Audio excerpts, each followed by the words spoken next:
The smell of burning cedar and the metallic tang of blood were the last things Isolde remembered before the world dissolved into a suffocating, velvet blackness.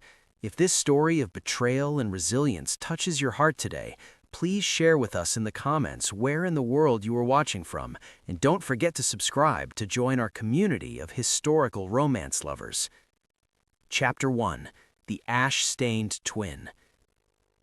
The fire had been small, contained to the laboratory where Isolde spent her days distilling lavender and rosemary, but the blow to the back of her head had been intentional and precise. When she finally pushed through the heavy veil of unconsciousness, the room was cold, the embers of the hearth long dead, and the silence of the Blackwood estate felt like a heavy shroud. Her fingers brushed against the rough floorboards, finding only the discarded remains of a silk ribbon, a ribbon that had belonged to the dress she was supposed to wear to Duke Caspian Thorne's midwinter gala. Panic, cold and sharp as an icicle, pierced her chest as she realized the vanity mirror was empty of its usual silver brushes and her traveling trunk had vanished from the corner of the room. She crawled toward the window, her vision blurring, only to see the faint tracks of a carriage disappearing into the mist of the Northumbrian moors. Genevieve had not just taken the carriage, she had taken Isolde's life, her name, in the one chance their family had to escape the crushing weight of their father's debts. The two sisters were identical in every physical grace, the same spun gold hair, the same eyes the color of a stormy sea, and the same delicate curve of the jaw. But where Isolde was quiet, focused on the healing properties of plants and the steady rhythm of the seasons, Genevieve was a creature of fire and avarice, always looking for a way to burn brighter than her surroundings. For months, Isolde had corresponded with Caspian Thorne, the Duke of Ravenwood, through letters that spoke of philosophy, the stars, and the quiet loneliness of high station. He had fallen in love with a mind, a voice on parchment that promised a partnership of equals. Genevieve had seen those letters, watched Isolde's face soften with every wax seal she broke, and she had waited like a predator in the tall grass. The blow to Isolde's head had been the final act of a long, simmering envy. Now, as Isolde stood on trembling legs, she looked at her reflection in a shard of broken glass. Her face was smudged with soot, a dark bruise blooming across her temple, and she looked like a phantom of the girl she had been only hours before. She was a ghost in her own home, stripped of her identity by the person who shared her very blood. The estate of Blackwood was a skeletal remains of its former glory, with damp seeping through the tapestries and the wind whistling through the cracks in the stone. Their father was gone, lost to a gambling fever in London, leaving them with nothing but a title that carried no weight and a mountain of markers called in by unscrupulous men. The invitation from the Duke had been their salvation. He had requested Isolde's presence specifically, moved by the depth of her intellect and the kindness that radiated from her letters. Genevieve had known that if she appeared at Ravenwood as herself, the wild, unpredictable sister with a reputation for scandal, the doors would remain barred. But as Isolde, as the virtuous, intellectual and poised Isolde, she could secure a duchess's crown before the month was out. Isolde felt a sob rise in her throat, but she choked it back, replacing the grief with a cold, hard resolve. She would not die here in the ashes. She would not let Genevieve weave a web of lies around a man who deserved the truth. But how could she follow? She had no horse, no money, and the dress she wore was a simple chemise stained with the grime of the floor. The nearest village was 5 miles away, and the capital was a journey of days. Isolde looked at her hands, the hands that knew how to heal, how to plant, and how to endure. She found her father's old hunting cloak in the mudroom, a heavy wool garment that smelled of old tobacco and earth. She wrapped it around her shoulders, shielding her thin frame from the biting wind that howled off the North Sea. She found a small leather pouch hidden behind a loose stone in the kitchen, her secret hoard of silver coins she had saved by selling tinctures to the local farmers. It wasn't much, barely enough for a week's worth of bread and a seat on a common wagon, but it was the seed of her vengeance. As she stepped out into the biting cold, the iron gates of Blackwood groaned as if in protest. She didn't look back. Her sister had stolen her face to win a duke, but Genevieve did not have Isolde's soul, and she certainly did not have the memories of the words written in the dark of night. The walk to the village was a gauntlet of pain. Every step sent a jolt of agony through her skull, and the cold seeped into her bones, threatening to turn her blood to slush. She passed the ancient oak tree where she and Genevieve had played as children, a place where they had once promised to always protect one another. The memory felt like a mockery now. Genevieve had always been the one to take the larger half of the apple, the prettier ribbon, the louder laugh. Isolde had always allowed it, thinking that love meant sacrifice. But this was not a sacrifice, it was a theft of the highest order. By the time she reached the outskirts of the village, the sun was beginning to dip below the horizon, casting long, bloody shadows across the snow. She entered the local tavern, the Boar's Head, keeping the hood of her cloak low to hide her face. She couldn't risk being recognized as the dead or missing Miss Blackwood. She needed to be a nobody, a traveler lost in the machinery of the world, until the moment she chose to reveal herself. Inside the tavern, the air was thick with the smell of ale and roasting pork. Men huddled over tables, their voices a low drone of gossip and trade. Isolde approached the innkeeper, a stout woman with eyes like flint. She asked for the next coach to the south, her voice rasping and dry.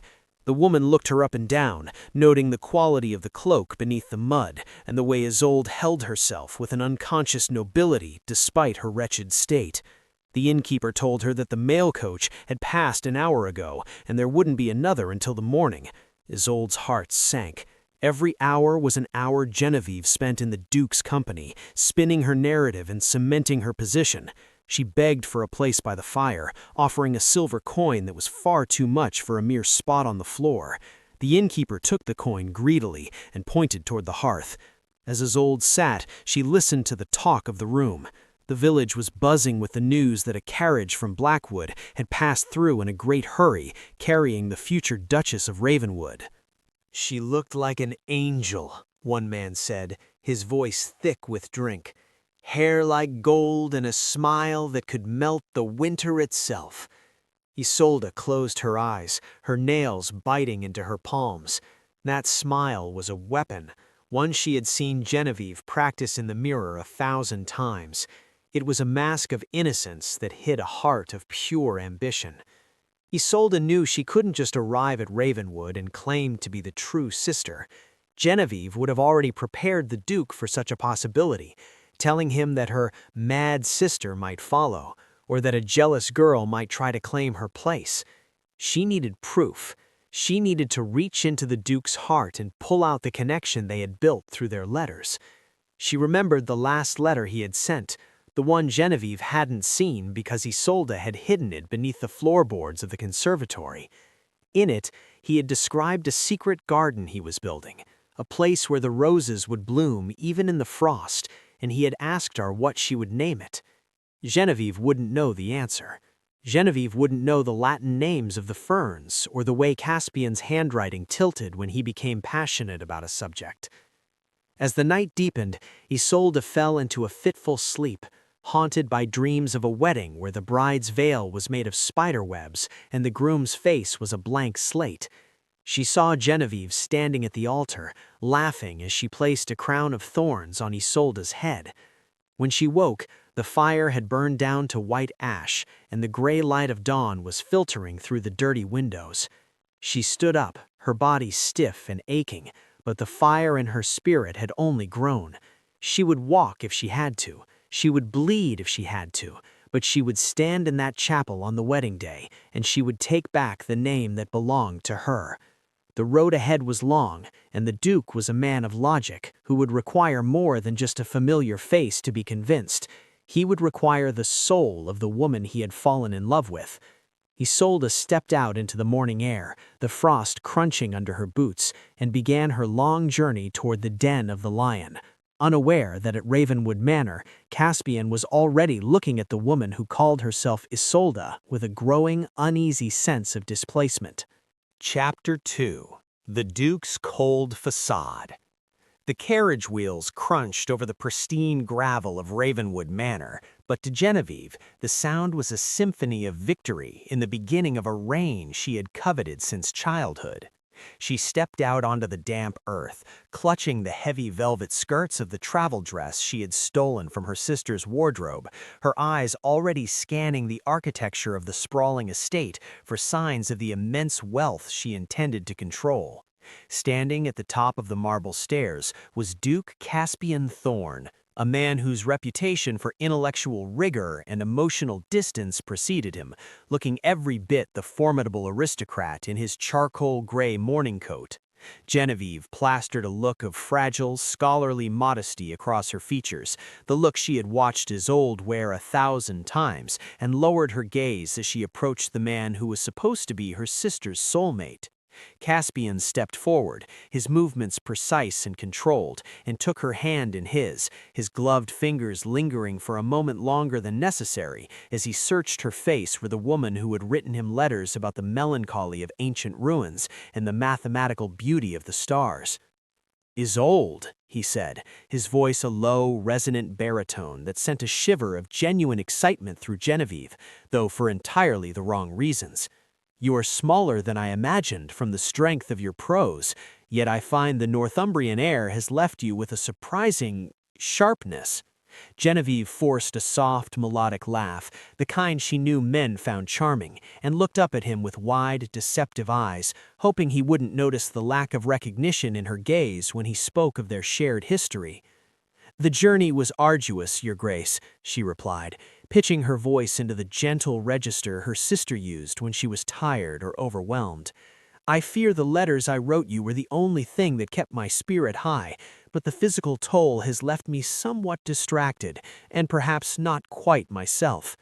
Caspian nodded slowly, his dark brows drawing together in a faint line of confusion as he led her into the grand foyer, where the scent of beeswax and old leather hung heavy in the air. He had expected a woman who would immediately comment on the rare collection of first folios he had mentioned in his third letter, or perhaps someone who would notice the specific alignment of the conservatory glass he had designed himself, but this woman seemed more interested in the height of the ceilings and the quality of the gold leafing on the cornices. The interior of Ravenwood was a testament to centuries of power, yet it possessed a coldness that even the roaring fires in every hearth could not fully dispel.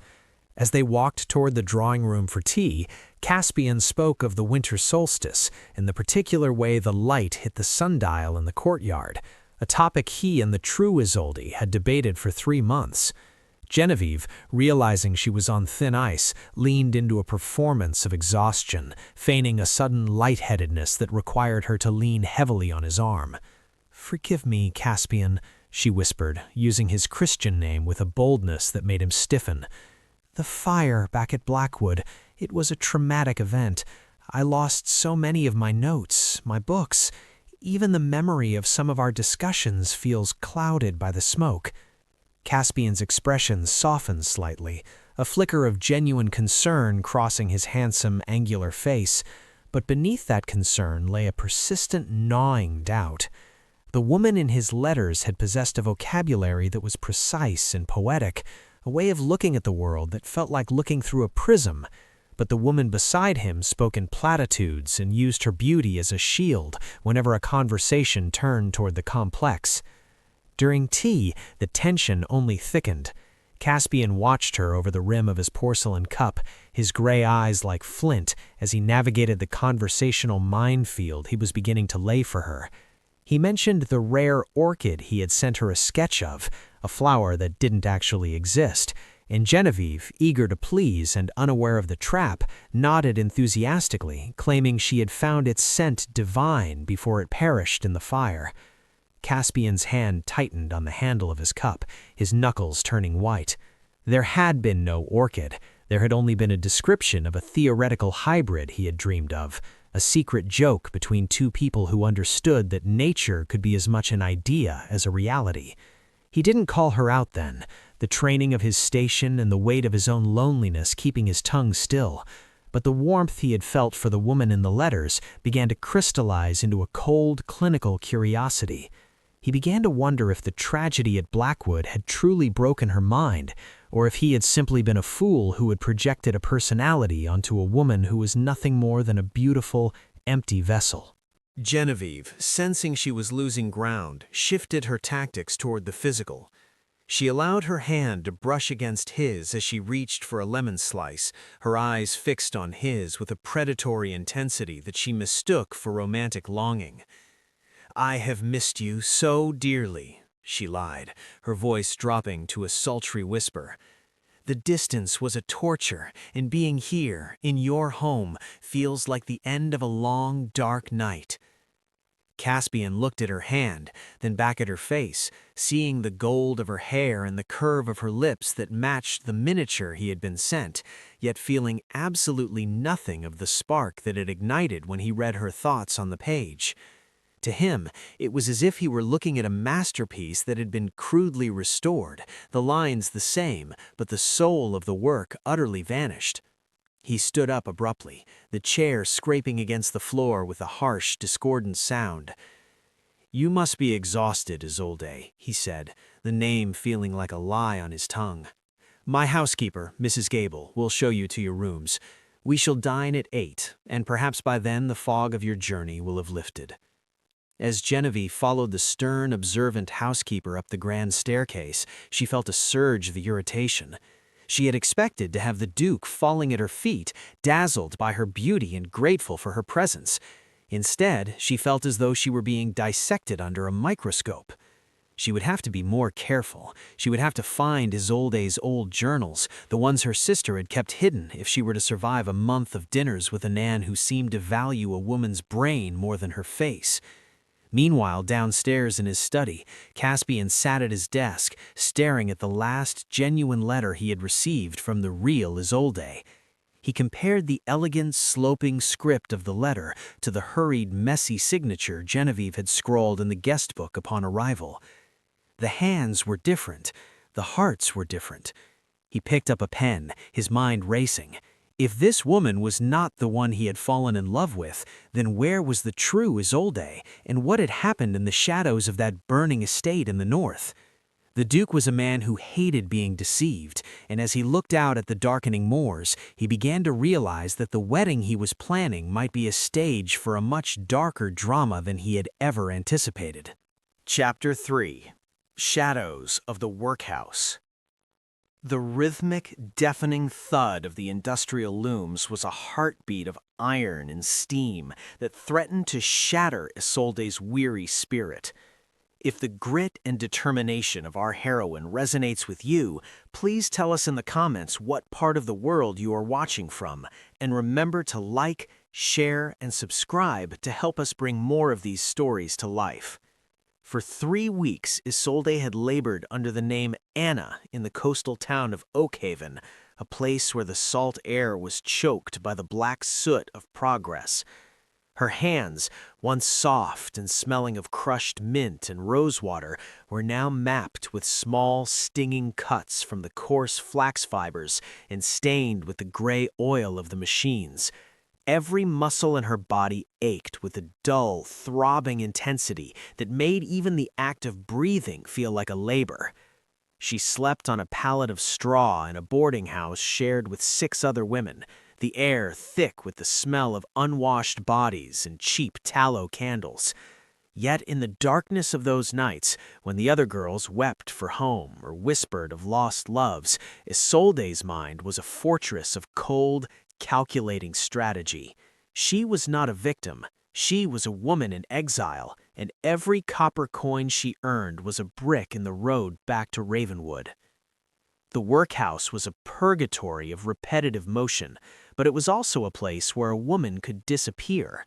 No one looked too closely at the girl with the soot-stained face who kept her head down and never joined in the ribald jests of the common room. Isolde had learned to move with a quiet efficiency, her fingers mimicking the dexterity she had once used to harvest delicate herbs. She watched the way the world worked for those without a title, seeing the raw, unvarnished cruelty of survival that Genevieve had never bothered to understand. Genevieve had always wanted the crown without the thorns, the silk without the worm. She had thought that by leaving Isolde in the ashes, she was discarding a broken thing. She did not realize she had forged a blade. Every morning, before the whistle blew at dawn, Isolde would practice her handwriting on scraps of packing paper, maintaining the elegant, sloping script that Caspian would recognize. She would recite the botanical names of the hedgerows she passed, keeping her mind sharp while her body was being used as fuel for the mill. The rumors of the Duke's wedding had traveled fast, carried by the broadsheets that the mill foreman read during the midday break. The Duke of Ravenwood to wed the Northern Lily, the headlines proclaimed, accompanied by a crude woodcut illustration of a woman who looked enough like Isolde to make her stomach churn. The papers spoke of a lavish ceremony to be held at the end of the month, a celebration that would see the nobility of the realm descending upon the Thorne ancestral seat. Isolde listened to the other girls talk about it with a mix of envy and awe, their eyes bright with the fantasy of a common girl being whisked away by a handsome lord. They didn't know that the angel they were praising was a viper who had struck her own twin in the dark. Isolde felt a flash of white-hot rage, but she channeled it into her work, pulling the threads tighter, ensuring the weave was perfect. She couldn't afford a mistake. Any deduction from her meager wages would mean another day of delay, and the calendar was her greatest enemy. On the 14th day, the foreman, a man named Miller with a face like curdled milk, cornered her near the wool stores. He had noticed her silence, her poise, and the way she didn't flinch when he barked orders at the others. He saw a girl who was too fine for the grime of Oak Haven, and in his eyes, Isolde saw hunger that made her skin crawl. "You don't belong here, Anna," he said, his voice a low, oily crawl. "A girl with your hands could find a much easier life if she knew how to please the right people. I could move you to the counting house. No more grease, no more noise." He reached out to touch a strand of her hair that had escaped her cap, hair that was still the color of sun-drenched wheat, despite the suit. Isolde didn't pull away. She looked him directly in the eye, her gaze as cold and unforgiving as a winter sea. "I am here to work, Mr. Miller, not to be a decoration." The foreman's face twisted in a sneer, his ego bruised by the rejection of a common laborer, but he stepped back. He recognized a strength in her that he couldn't break with a threat. That night, Isolde counted her savings. She had enough for the coach fare to the capital and a modest change of clothes, but she would have nothing left for food or shelter once she arrived. She would have to rely on her wits in the hope that someone at Ravenwood remembered the kindness of the Blackwood name. She thought of Caspian, wondering if he felt the hollow space where her soul should be. In her mind, she replayed the letters they had exchanged, searching for any hint that he might suspect the truth. He was a man of logic, a man who saw the world in patterns and equations. Would he see the pattern of Genevieve's deceit, or would he be blinded by the physical perfection of the face they shared? She remembered a specific letter he had written about the constellations, how the North Star was the only constant in a shifting sky. She decided then that she would be his North Star, the fixed point that would guide him out of the lie he was currently living. Her departure from Oak Haven was as silent as her arrival. She left her pallet before the first light, leaving no trace of her presence other than the perfect bolts of cloth she had woven. She walked to the coaching inn, her small bundle of belongings tucked under her arm, her heart thumping like a drum against her ribs. The coach to London was a rickety, crowded vessel, filled with the smell of damp wool and travel-weary strangers. Isolde sat in the corner, her hood pulled low, watching the landscape shift from the industrial gray of the coast to the rolling greens of the interior. Every mile felt like a victory, every turn of the wheel a heartbeat closer to the confrontation she craved. She looked at her reflection in the glass, seeing the hollows in her cheeks, in the new hard set to her jaw. She was no longer the soft girl of Blackwood. She was a survivor. and she was coming for what was hers. As the coach rumbled south, Isolde began to draft the words she would say. She wouldn't lead with accusations. She would lead with the truth that only she and Caspian knew. She would speak of the silver-veined leaves of the moonflower they had discussed, and the way he had once described his fear that he would never find someone who spoke his language. She knew that Genevieve would be playing the part of the perfect Duchess, focusing on the etiquettes and the jewelry, leaving the intellectual connection to wither. That would be her opening. She would find the gap in Genevieve's armor, and she would drive the truth into it like a stake.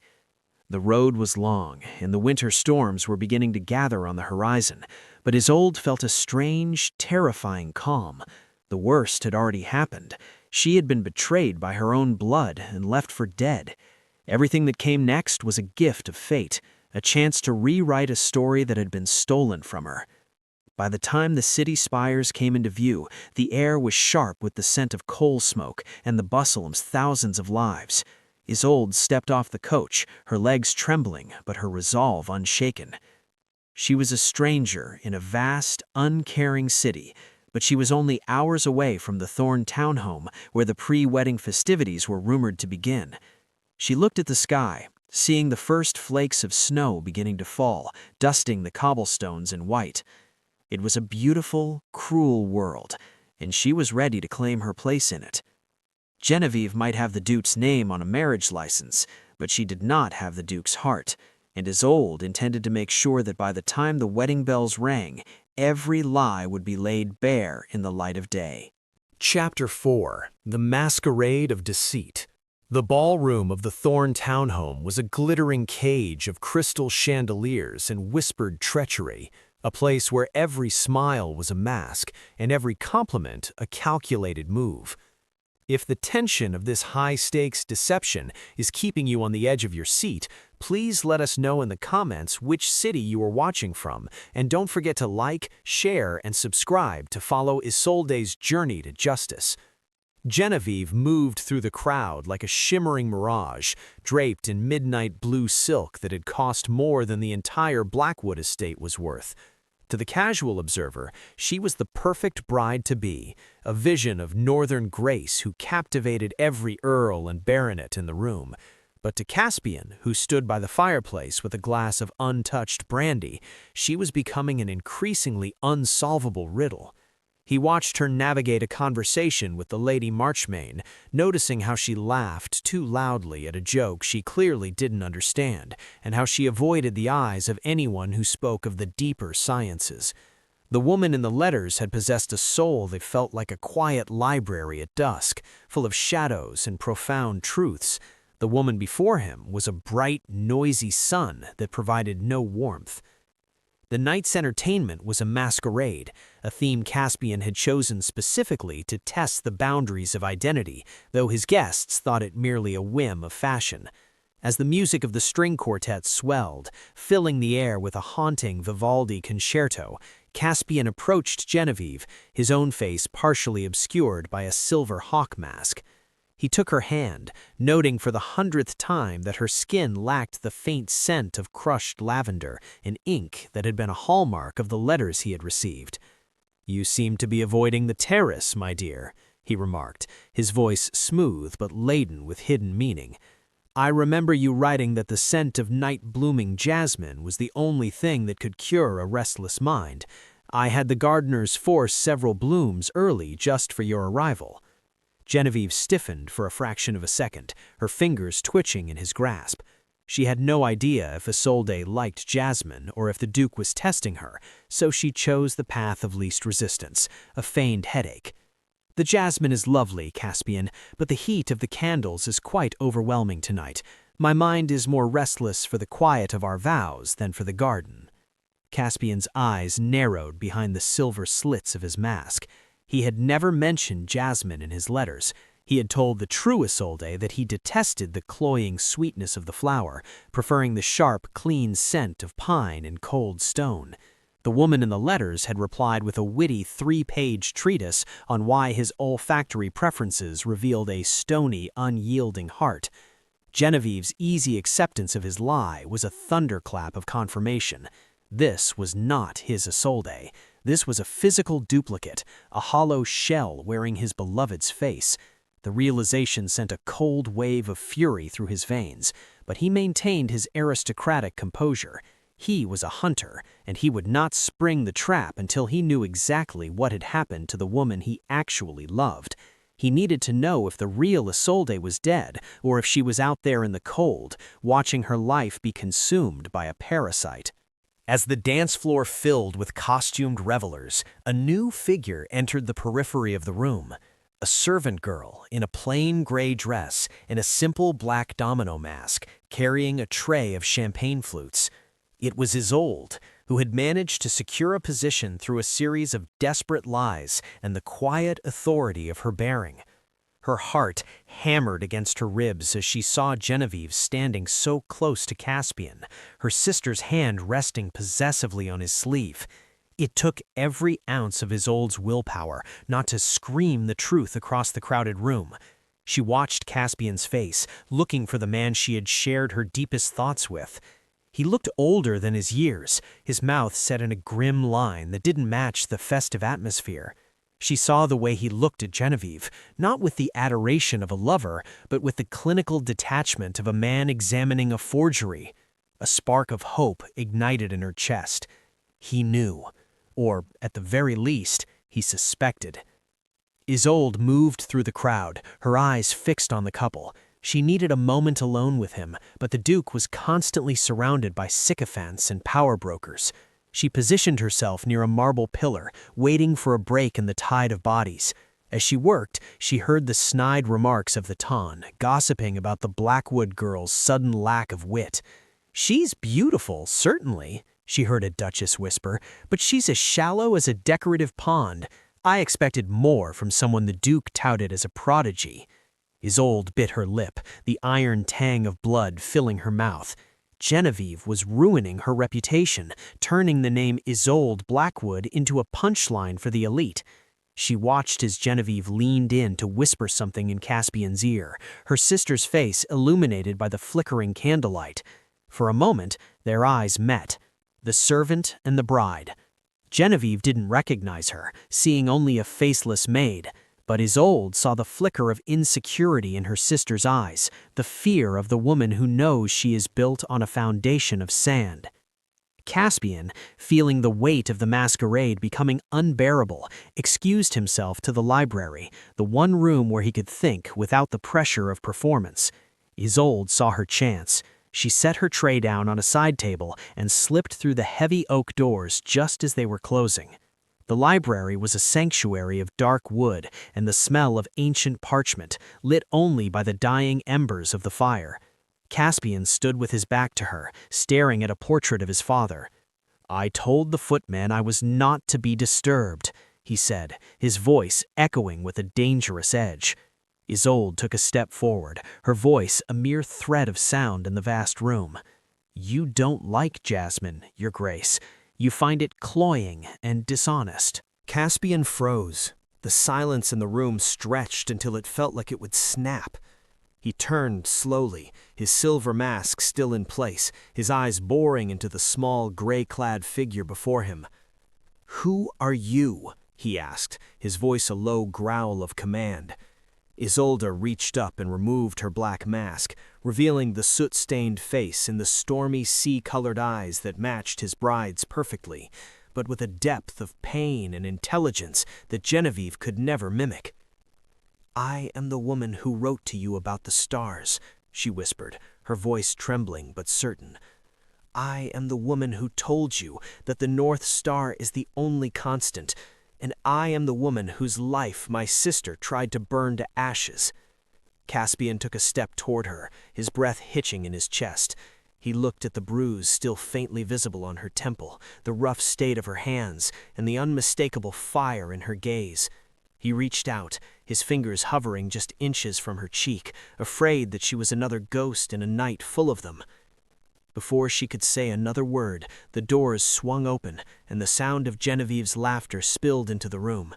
"Caspian, where have you gone? The orchestra's playing a waltz, and—" Genevieve stopped dead, her eyes widening as she saw the servant girl standing in the shadows of the library.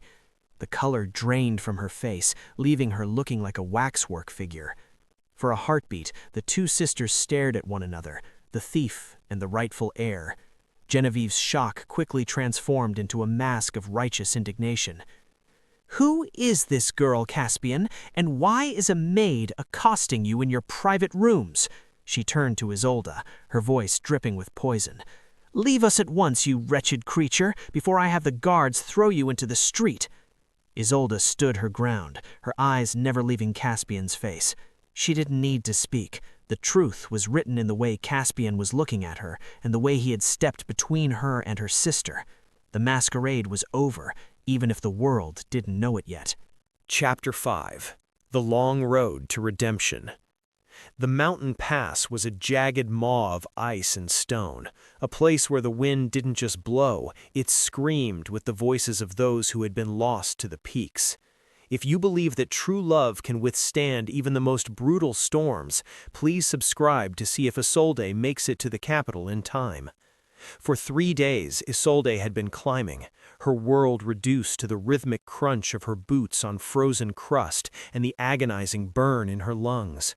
The common coach she had taken from the coast had been forced to turn back at the foothills due to an early blizzard, but Isolde could not afford to wait for the thaw. She had traded her father's heavy wool cloak for a pair of sturdy mountain boots and a walking staff, leaving her with nothing but the clothes on her back and a heart fueled by a cold, white-hot fire. She was moving against the current of nature itself, a lone figure in a landscape of monochromatic gray and white, driven by the knowledge that every hour she spent in the wilderness was an hour Genevieve spent weaving her web of lies around Caspian Thorne. The higher she climbed, the more the air seemed to thin, turning into a cold blade that sliced at her throat with every breath. Her vision began to swim, the horizon tilting as exhaustion took hold of her limbs. She found herself talking to the ghost of her father, and more often to the memory of Caspian. She whispered the words of his letters to the wind, using them as a mantra to keep her legs moving. She spoke of the constellations they had mapped together on parchment, and of the way he had described the mathematical perfection of a snowflake. It was a bitter irony that she was now surrounded by that very perfection, and it was threatening to kill her. She found a shallow cave on the second night, huddling in the back as the storm outside unleashed its full fury. She had no flint to make a fire, so she wrapped her arms around her knees and shivered until her teeth ached. In the hollow silence between the gusts of wind, she felt the temptation to simply close her eyes and let the cold take her. It would be so easy to stop fighting, to let Genevieve have the Duke, the title, and the life of comfort. But then she remembered the look in Genevieve's eyes back at the library, that flicker of petty, entitled cruelty. She remembered the way Genevieve had looked at Caspian, seeing him not as a man with a brilliant, lonely mind, but as a prize to be displayed. That thought was the spark that kept Isolde's blood moving. She would not let her sister turn Caspian's life into a shallow masquerade. She would not let the depth of their connection be replaced by Genevieve's superficial charm. As dawn broke, a pale, watery light filtered into the cave, revealing a world transformed by fresh drifts of snow. Isolde forced herself to stand, her joints groaning like rusted hinges. She began the descent toward the southern valley, her movements slow and deliberate. She was no longer the scholarly girl who spent her days among the herbs of Blackwood. She was a woman who had survived the mills of Oakhaven and the wrath of the mountains. She was being stripped down to her very essence, and what remained was a diamond-hard resolve. Midway down the pass, her luck, which had been a cruel mistress for so long, finally turned. She stumbled upon a small party of travelers whose carriage had lost a wheel on a hidden rock. They were a group of traveling physicians and scholars heading to the capital for the Winter Medical Symposium. Among them was an elderly man named Dr. Aris, who saw the bedraggled girl emerging from the mist like a vengeful spirit. He didn't see a beggar or a servant. He saw a woman in the throes of advanced hypothermia who still carried herself with the dignity of a queen. They took her in, wrapping her in heated furs and feeding her broth that tasted like life itself. As they worked to repair their carriage, Isolde found herself engaging with them in a way she hadn't with anyone since the fire. When Dr. Aras struggled to identify a local alpine root that could be used to treat a feverish horse, Isolde spoke up, her voice rasping but precise. She explained the chemical properties of the root and the exact dosage required to sedate the animal without stopping its heart. The physicians looked at her in stunned silence. Where did a mountain girl learn the Latin classifications of the Northumbrian flora? Dr. Aras asked, his eyes narrowing with curiosity. Isolde managed a weak smile, the first she had felt in weeks. I grew up in a library, doctor, and I spent my life in a garden that was more dear to me than my own breath. She didn't tell them her name, but she let them see her mind. For the remainder of the journey to the capital, she became a vital part of their group. She helped them organize their notes and offered insights into herbal medicine that left the city-trained doctors scribbling in their journals. In return, they gave her a seat in their carriage and the protection of their status. For the first time since the betrayal, Isolde felt the weight of her exile begin to lift. She was reclaiming herself, piece by piece. She realized that while Genevieve could steal her face and her invitation, she could never steal the decades of study and the genuine passion that lived within Isolde's mind. As the carriage finally cleared the foothills and began the long, flat stretch toward the capital, Isolde watched the milestones pass with a mixture of dread and anticipation. She was no longer a lone traveler. She was arriving with a group of respected men, which would make her entry into the Duke's circle significantly easier. She spent the long hours of the journey refining her plan. She knew that the wedding was only days away. The city would be flooded with nobility, and the security at the Thorne townhome would be impenetrable. She needed to find a way to reach Caspian again.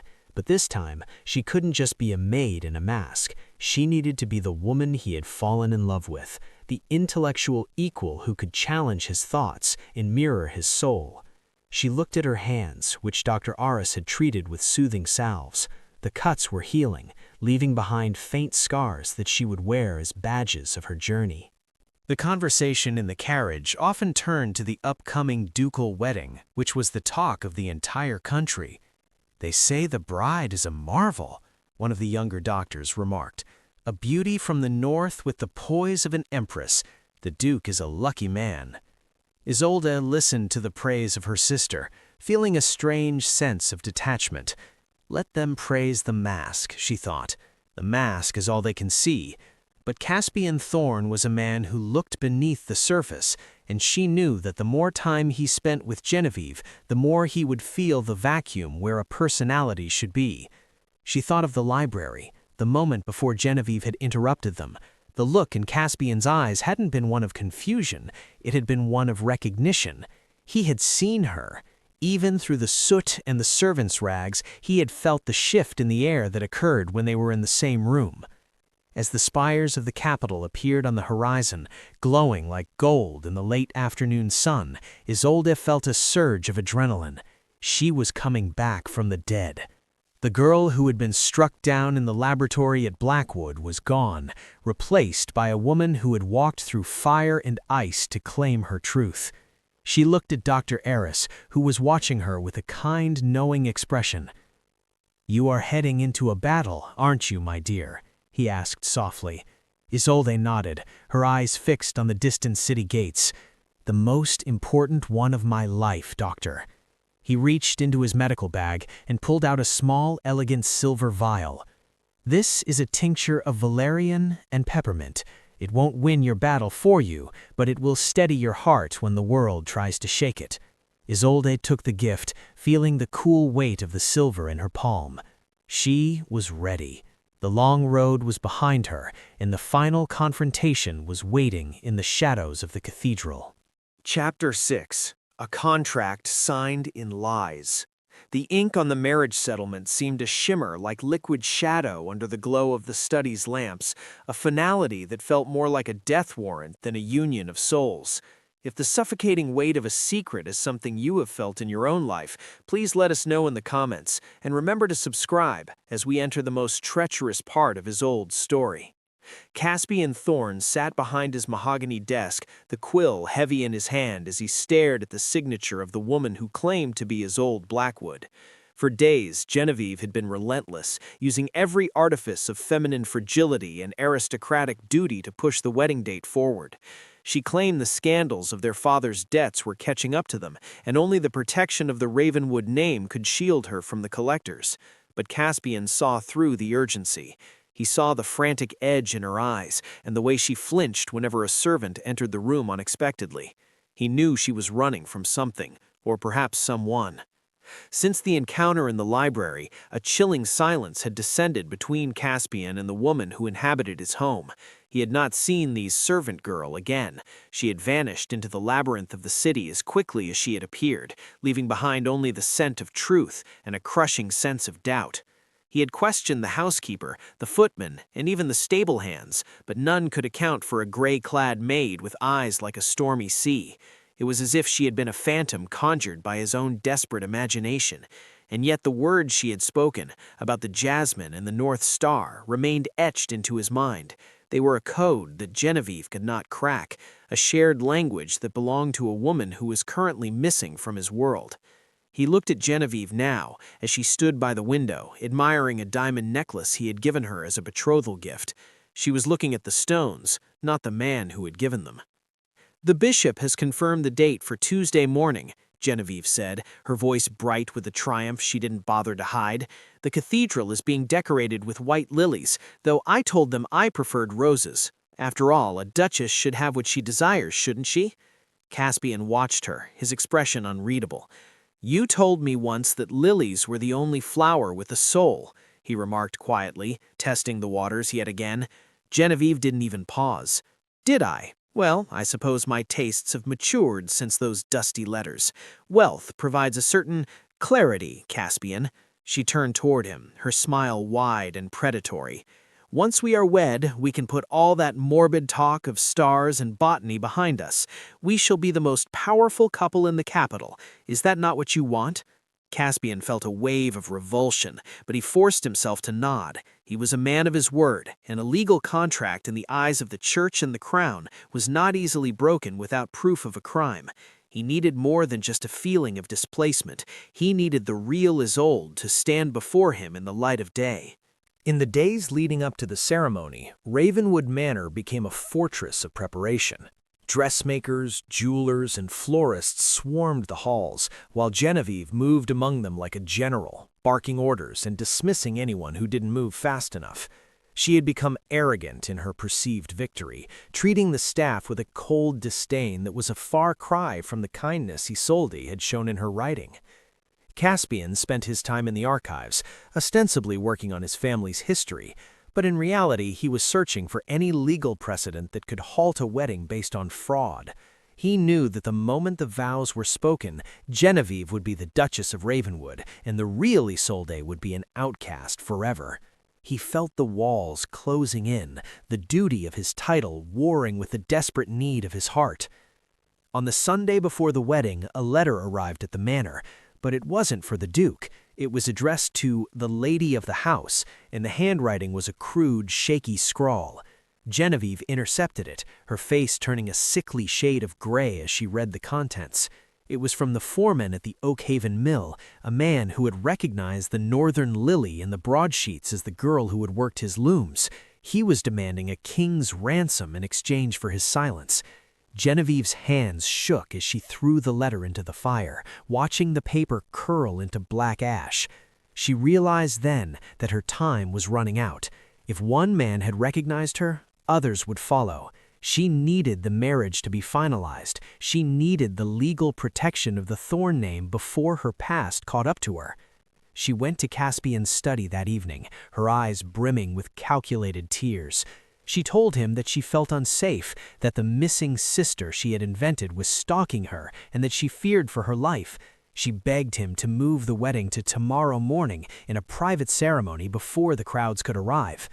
"I just want to be yours, Caspian," she sobbed, burying her face in his shoulder. "I want to be safe." Caspian held her, feeling the falseness in her touch, but he agreed. He agreed because he hoped that a sudden change in plans would force the ghost in the library to reveal herself. He was playing a dangerous game of cat and mouse, and he wasn't entirely sure who was the hunter and who was the prey. As the sun sat on the final day of their engagement, the house was eerily quiet. The grand gala had been canceled. The guests told of a sudden indisposition of the bride. Behind closed doors, Genevieve was packing a small bag of essentials, her mind already calculating how she would dispose of anyone who stood in her way once she had the ring on her finger.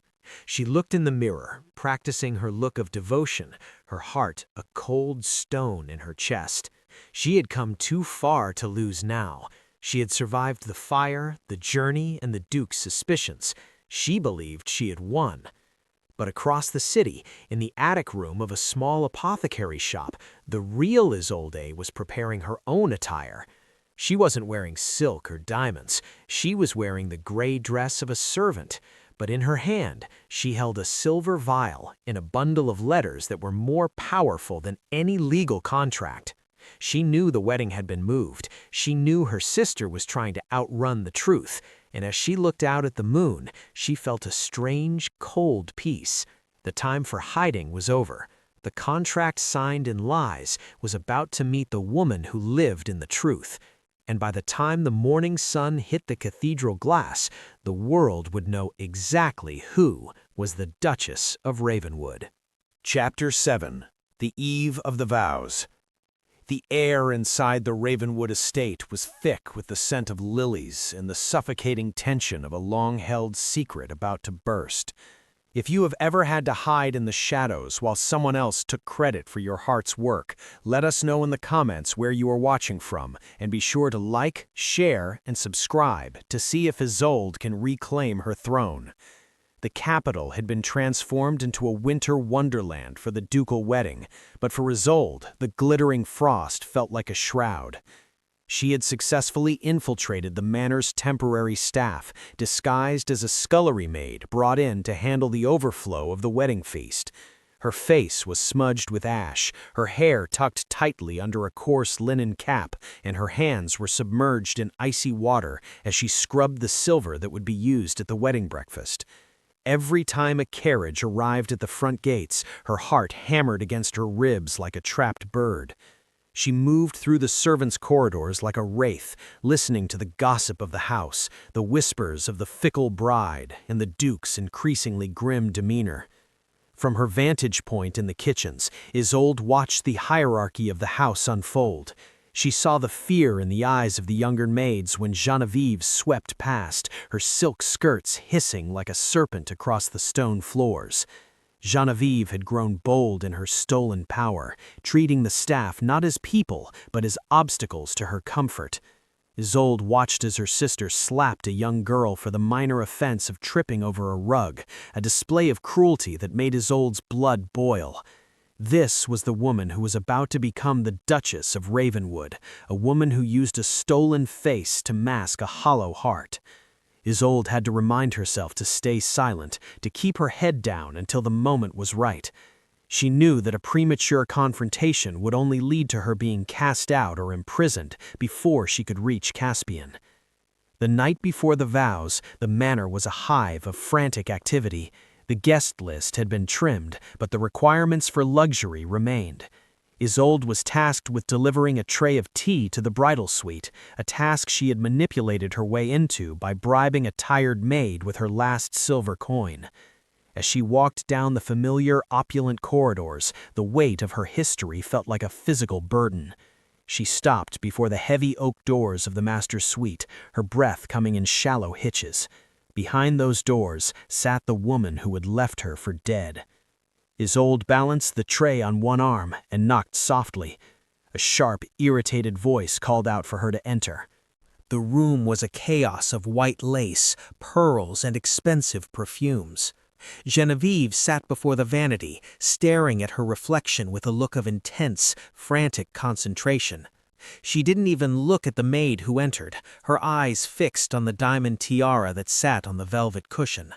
"Put it on the table and leave," Genevieve snapped, her voice tight with nerves. and tell the housekeeper that if my bath is not exactly 80 degrees, I shall have her dismissed before the sun rises." Isolde set the tray down with trembling hands. She looked at the back of her sister's head, seeing the gold of their shared hair and the way Genevieve's shoulders were hunched in a posture of defensive pride. For a fleeting second, Isolde felt a pang of pity. Genevieve was a prisoner of her own greed, forever looking over her shoulder for the ghost of the sister she had betrayed. "Is the Duke in his study?" Isolde asked, her voice a low, melodic contrast to the harshness of the room. Genevieve froze. She turned slowly, her eyes narrowing as she looked at the maid standing in the shadows. The light of the candles cast long, flickering shadows across Isolde's face, obscuring the features but revealing the intensity of her gaze. Genevieve's hand went to her throat, her fingers brushing the cold diamonds. "What did you say?" she whispered, her voice trembling. Isolde stepped forward, the light hitting the stormy, sea-colored eyes that Genevieve saw every morning in the mirror.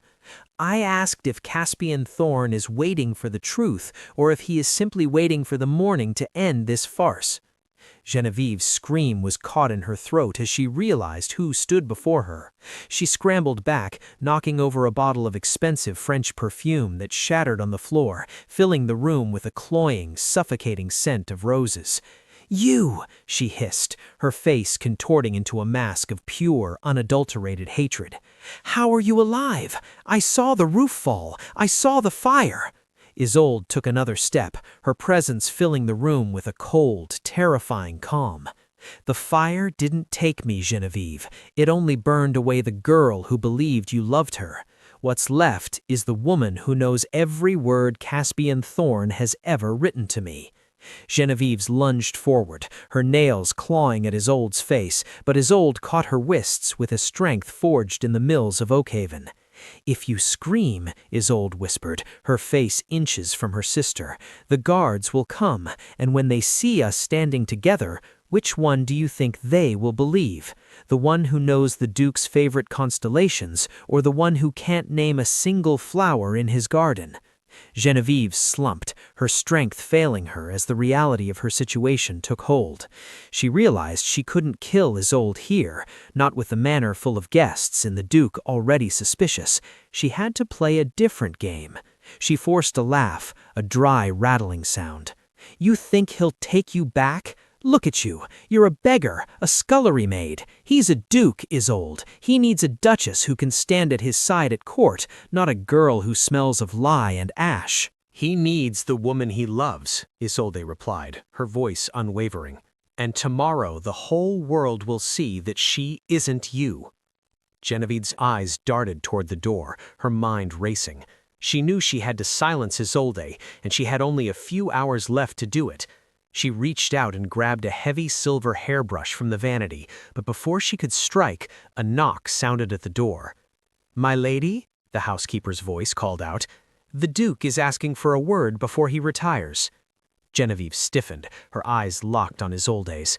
"Hide," she hissed. "If you make a sound, I'll tell him you're an assassin sent by our father's creditors. He'll have you hanging from the gallows before the wedding bells ring." Isolde slipped behind the heavy velvet bed curtains just as the door opened.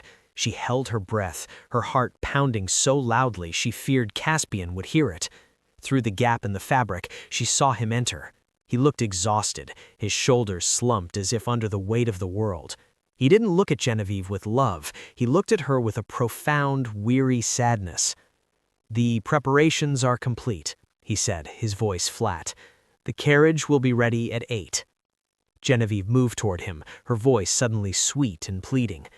"Caspian, stay with me. I feel so uneasy tonight." Caspian stepped back, avoiding her touch. "I have much to reflect on, Isolde. Rest well. Tomorrow is a day we shall both remember for the rest of our lives." As he left the room, Isolde felt a surge of hope. He had called her Isolde, but the way he spoke the name felt like a question, not an affirmation. He was waiting for her. He was giving her one last chance to stop the clock.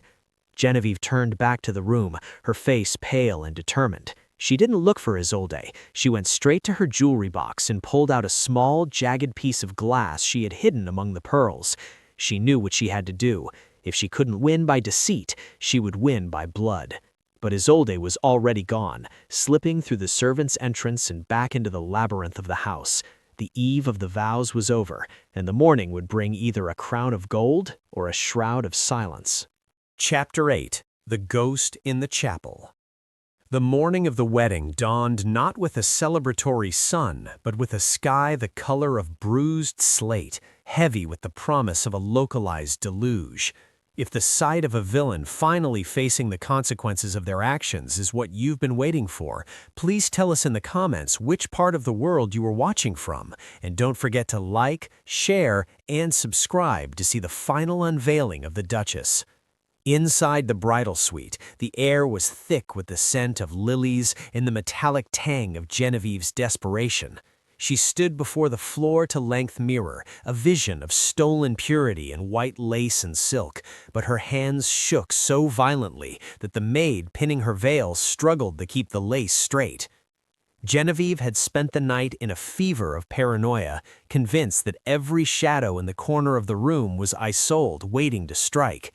She had dismissed half the staff by dawn, her temper flaring like a dying candle. She knew that once she reached the cathedral, the presence of the bishop and the weight of the law would protect her, but the journey from the manor to the altar felt like walking a tightrope over an abyss.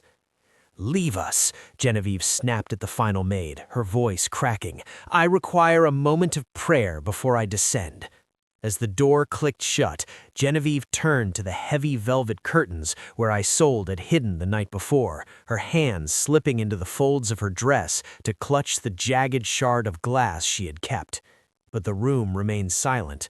Isolde was not there. The absence was more terrifying than a confrontation. It meant her sister was already in position, woven into the fabric of the day like a loose thread waiting to unravel the entire garment. Genevieve took a deep breath, forcing her features into a mask of serene composure. She adjusted the heavy diamond necklace, Caspian's family heirloom, and felt its weight like a collar. She was the Duchess. The world saw her face, they heard her name, and by the end of the hour, the law would bind her to the Thorne fortune forever. She would simply have Isolde arrested as a madwoman the moment the ceremony concluded. Meanwhile, in the bowels of the great cathedral, the real Isolde moved through the darkness of the crypts. She had bypassed the main entrance, using the knowledge of the cathedral's architecture she had gained from a book Caspian had once recommended in their letters. Her heart was a drum in the hallowed silence, the cold stone floor numbing her feet through her thin servant's shoes. She was no longer wearing the ash-stained rags of the scullery. She had managed to reclaim a simple, high-necked gown of pale blue wool from her travel bundle, the color of the sky just before a storm. It was not a wedding dress, but it was the color Caspian had once said reminded him of her mind, clear, deep, and infinite. She reached the spiraling stone stairs that led to the vestry, her fingers tracing the ancient carvings. She wasn't just fighting for a title, she was fighting to save a man from a life of hollow duty and to reclaim the identity that was her birthright. In the main nave, the atmosphere was one of stifled anticipation. The pews were packed with the elite of the capital, a sea of silk top hats and feathered bonnets. At the altar stood Caspian, looking like a statue carved from obsidian. His face was a mask of aristocratic indifference, but his eyes were constantly scanning the crowd, searching for the ghost from the library. He felt the weight of the occasion pressing down on him, a physical force that made it hard to draw a full breath. He had seen the way his bride had behaved over the last few days, the vanity, the cruelty, the startling lack of empathy, and every fiber of his being screamed that he was walking into a trap of his own making. He looked at the bishop who was adjusting his spectacles and felt a sudden, sharp pang of grief for the woman he had known in the letters. He had loved a soul, and he was about to marry a reflection. The organ began to groan, the deep pipes vibrating through the floorboards as the wedding march commenced. The heavy oak doors at the rear of the cathedral swung open, framing Genevieve against the gray morning light. She began her walk down the aisle, her movements graceful and slow, a perfect imitation of a noblewoman in her moment of glory. The crowd let out a collective gasp at her beauty, but Caspian only felt a cold knot tighten in his stomach. As she drew closer, her eyes locked onto his, a silent challenge in her gaze. She was daring him to stop it. She was counting on his sense of propriety and his fear of scandal to keep him silent. She reached the altar and took her place beside him, the scent of her rose perfume clashing with the incense of the church. "We are gathered here today," the bishop began, his voice echoing in the vast limestone heights, "to join this man and this woman in holy matrimony." The traditional words felt like a countdown. Isolde, standing behind the heavy tapestry of the choir screen, felt the world narrowing down to this single moment. She could see the back of Caspian's head and the shimmering white of her sister's veil. She knew that if she spoke, she would cause the greatest scandal the capital had seen in a century. She would be labeled a liar, a madwoman, or worse. But then she saw Caspian's hand. It was clenched so tightly at his side that the leather of his glove was strained. He wasn't a man in love, he was a man in mourning. "If any man can show just cause why they may not be lawfully joined together," the bishop intoned, pausing for the customary heartbeat of silence, "let him now speak, or else hereafter forever hold his peace." The silence stretched, heavy and expectant, slightly, a triumphant smirk tugging at the corner of her lips. "I object." The voice was not a scream. It was a clear, resonant bell that cut through the stagnant air of the cathedral. It came from the shadows of the choir, a voice that carried the weight of history and the precision of a scholar. The entire congregation turned as one, a ripple of shocked whispers rising like a wave. Isolde stepped out from behind the tapestry, the pale blue of her dress standing out against the gray stone. She walked toward the altar with a slow, deliberate grace, her head held high, her eyes fixed solely on Caspian. Genevieve shrieked, a sound of pure animal fury that shattered her facade of bridal dignity. "Guards, remove this impostor! She is a madwoman, a servant who has lost her mind!" But Caspian didn't move. He stared at Isolde, his breath catching in his throat. He saw the way she stood, the way she looked at him with an intelligence that Genevieve could never mimic. He saw the woman of the letters, the woman of the North Star standing in the light of the truth. The guards hesitated, looking between the two identical women, one in white silk and diamonds, the other in simple wool and the dignity of the wronged. The bishop looked bewildered, his book trembling in his hands. "What is the meaning of this?" he demanded. Isolde reached the foot of the altar, looking her sister in the eye. "The meaning, Your Grace, is that a crown cannot be worn by a thief, and a marriage cannot be built on a bed of ashes." Chapter 9. The Unveiling. The cathedral, once a sanctuary of hushed reverence, erupted into a cacophony of gasps and frantic whispers as the two identical women stood face to face at the altar. If the thrill of this long-awaited confrontation has you cheering for the truth, please let us know in the comments where you are watching from, and don't forget to like, share, and subscribe to see the final downfall of the treacherous Genevieve. The bishop looked between them, his face pale, while the guests rose from their pews to catch a glimpse of the impossible. Genevieve, her bridal veil torn back by her own frantic movements, looked like a cornered animal. "Caspian, do not listen to her," she cried, her voice rising to a shrill, desperate pitch. "She is my sister, the one I told you was unwell, the one who burned down our family home in a fit of jealousy. She has come to ruin me because she cannot bear to see me happy." Isolde stood her ground, her calm a striking contrast to Genevieve's hysteria. She didn't look at the crowd, she looked only at the Duke. "I did not burn our home, Caspian. I was the one left inside it. I am the one who told you that the silence of the moors sounds like the hum of a distant cello. I am the one who challenged your theory on the rotation of the celestial spheres in the letter dated the 14th of October. Caspian took a step toward her, his eyes searching hers with an intensity that made the rest of the world fall away. The logic that had governed his life was finally aligning with the instinct of his heart. The letter of October, Caspian repeated, his voice low but carrying to the furthest rafters. In that letter, I made a deliberate error regarding the position of Mars. I wanted to see if you would catch it. He turned his gaze to Genevieve, who was trembling, her eyes darting toward the exit. Tell me, my bride, what was the error? Genevieve stammered, her mouth opening and closing like a landed fish. It was a matter of degrees, Caspian. I told you I lost my notes in the fire. It was not degrees, Isolde interrupted softly. You claimed Mars was in retrograde when it was actually occulted by the moon. You said it looked like a drop of blood on a silver plate, and I told you that your metaphors were becoming far too Gothic for a man of science. A stunned silence fell over the cathedral. Caspian closed the distance between them, his gloved hand reaching out to gently touch the bruise that still lingered, faint and fading on Isolde's temple. The recognition in his eyes was like a physical warmth. "It is you," he whispered. Genevieve, realizing the game was truly over, lunged forward with the shard of glass she had hidden in her lace, a final murderous impulse to destroy what she could not have. But the guards, finally seeing the truth, intercepted her before she could strike. As she was led away, screaming curses that shattered the last of her aristocratic facade, the weight of the deception finally collapsed.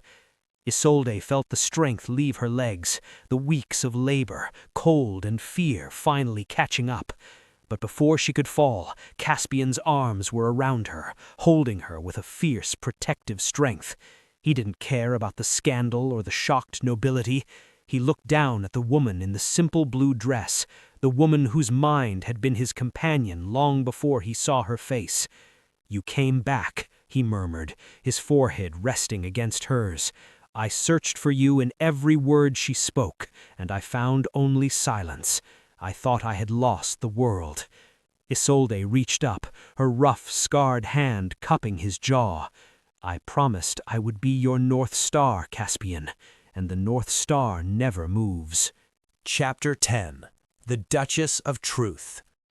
The shadows of the cathedral had long since stretched into the golden hues of a winter sunset by the time the halls of Ravenwood Manor grew quiet once more. The scandal of the century had broken, but within the walls of Caspian's private library there was only the soft crackle of the hearth and the profound peace of the truth. Genevieve had been sent under guard to the family's most remote estate, stripped of her stolen finery and destined for a life of quiet reflection, far from the society she had tried to conquer with blood and lies. Isolde sat in a high-backed velvet chair, wrapped in a warm robe, her tired feet tucked beneath her. The transition from scullery maid to the woman of the house had happened in a blur of legalities and doctor's visits, but as she looked at Caspian, she knew that no title could compare to the look of pure, unadulterated relief in his eyes. He knelt before her, not as a duke to a subject, but as a man who had finally found his anchor. "I have spent my life looking at the world through a telescope, Isolde," Caspian said, his voice thick with emotion as he held her scarred hands in his own.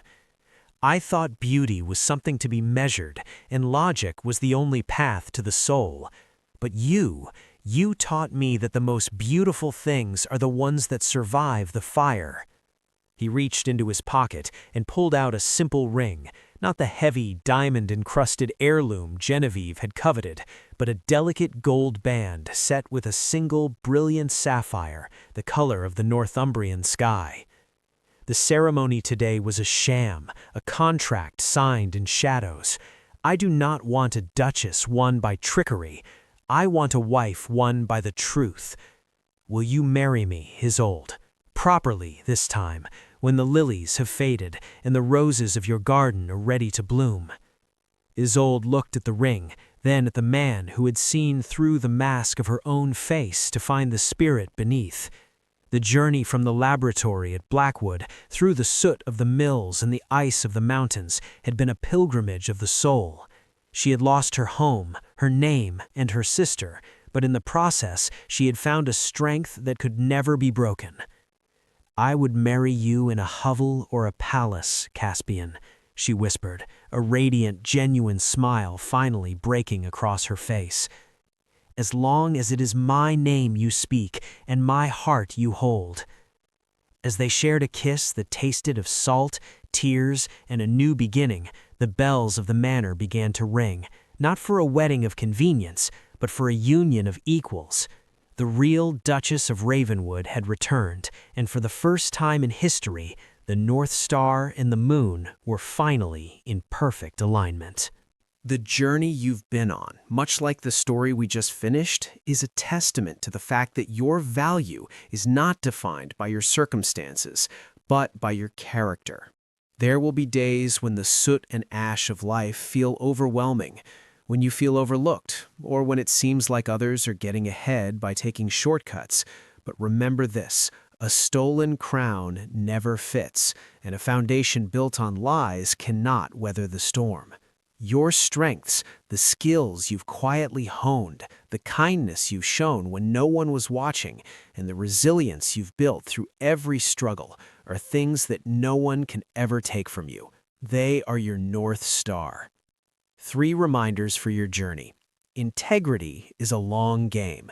It might take longer to get where you're going when you walk the path of truth, but when you arrive, you won't have to look over your shoulder. Pressure creates diamonds. The hardest chapters of your life are often the ones that forge the strength you'll need for your greatest victories. Your voice matters. Don't be afraid to speak your truth, even if your voice shakes. The world needs the authentic version of you, not a polished imitation. Keep moving forward. Your wedding day, that moment of ultimate payoff and recognition, is coming. Trust the process, trust your heart, and never stop believing in the power of your own story.